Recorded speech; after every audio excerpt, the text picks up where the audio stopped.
একটা হাতির ছোট একটা বাচ্চা হয়,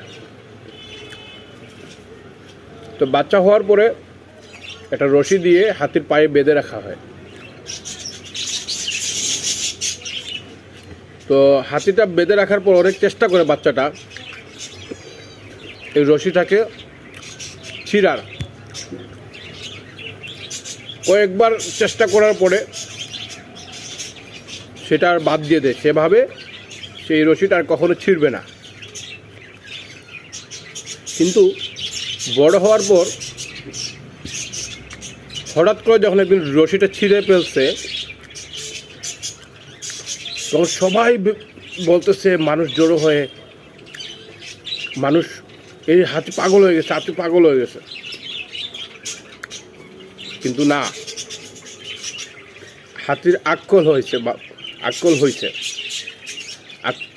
হাতির আক্কল হওয়াতে রশিটা ছিঁড়তে পারছে। তো আপনাকে যখন সবাই মিলে বলবে, যেদিন আপনাকে বলবে আপনি সবাই পাগল হয়ে গেছেন, আপনি সেদিন বুঝবেন যে আপনার আক্কল হয়েছে।